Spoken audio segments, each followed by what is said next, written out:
el electrón y el neutrino de electrón.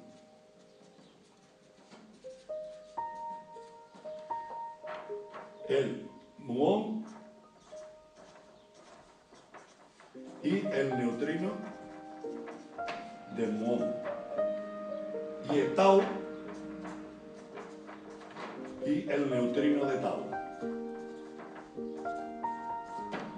Entonces, como veis, son 6 quarks y 6 leptones. La teoría de la relatividad que he explicado es lo más moderno que explica la física, que explicaba la física hasta que llegó Einstein.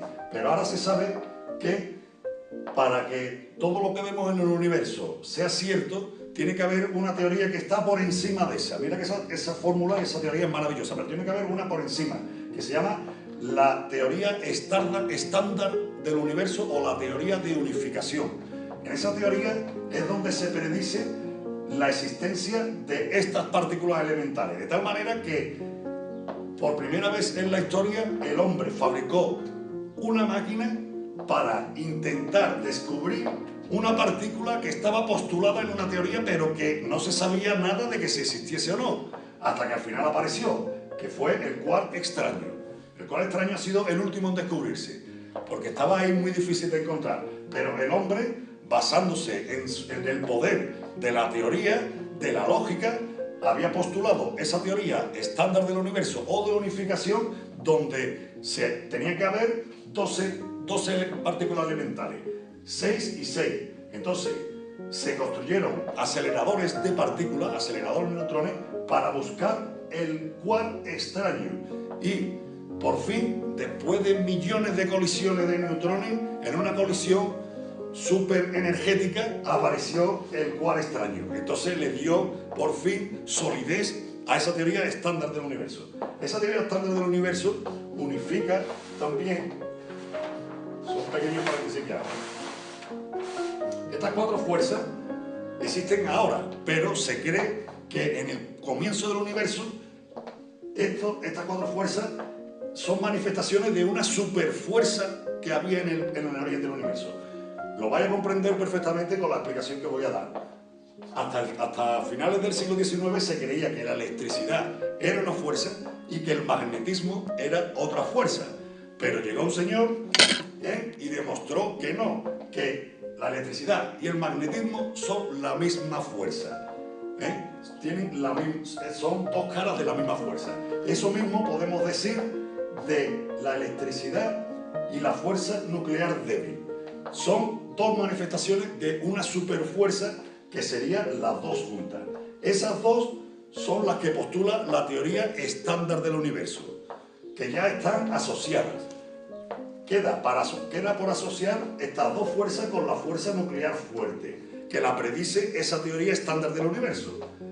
Y ahora después, la más importante de todas, y que será ya el sumo, será casi ya saberlo todo del universo, cuando seamos capaces de unificar estas 3 fuerzas que ya formarán una sola con la gravedad. Y esa se llama la teoría del todo. La teoría del todo es la que es capaz de fusionar estas 3 fuerzas, que ya es una con la gravedad, y aparecer la superfuerza que en el principio del universo era la única que existía. Y que al ir enfriándose ese universo primigenio, se fue desdoblando, primero en gravedad y la otra fuerza, después en gravedad, fuerza nuclear fuerte, fuerza nuclear débil y el electromagnetismo. Entonces, en la teoría estándar del universo, pues se predecía la existencia de estas partículas elementales. Ya os digo que se habían descubierto todas, pero la teoría decía que había una más, para que la teoría fuese cierta tenía que encontrarse el último quark. Y al final se encontró, que es el quark extraño. Entonces es importantísimo cómo el hombre, por experiencia, por metodología, por experimentación, es capaz de llegar a teorizar una ley que abarque a todo y generalizarla desde la particularidad. El hombre llega a la generalización y ahora desde la generalización es capaz de postular la existencia de algo, después fabricar una máquina que costó miles de millones de dólares para buscar una partícula que esa teoría de generalización había predicho. Construyen la máquina y resulta que encuentran el quark extraño que era el que le daba validez a la teoría estándar del universo, ¿no? Bueno, estas son las partículas elementales.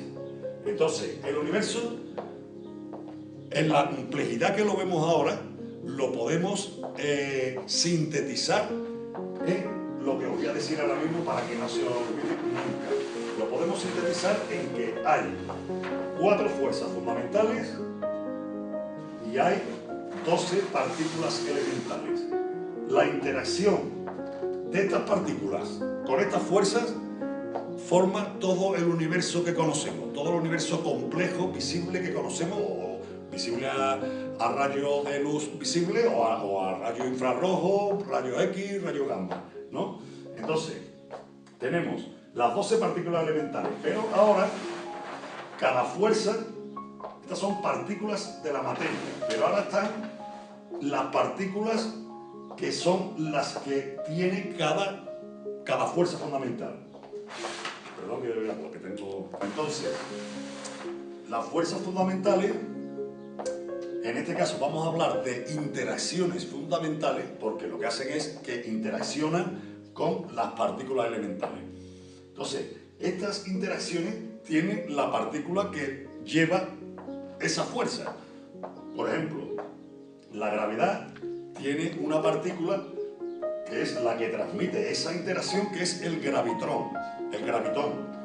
Luego tenemos el electromagnetismo, que la partícula del electromagnetismo es el famoso fotón. Luego tenemos la fuerza nuclear débil, partícula que lleva la interacción es el bosón W y el bosón Z. Y la partícula que lleva la interacción de la fuerza nuclear fuerte es el gluón. Entonces, cada fuerza, como veis, es transmitida por una partícula de esa fuerza, que no tiene nada que ver con las partículas elementales de la materia o de la energía, ¿eh? Entonces, el fotón, vamos a hablar del fotón, que es el que más conocemos todos, entonces es la partícula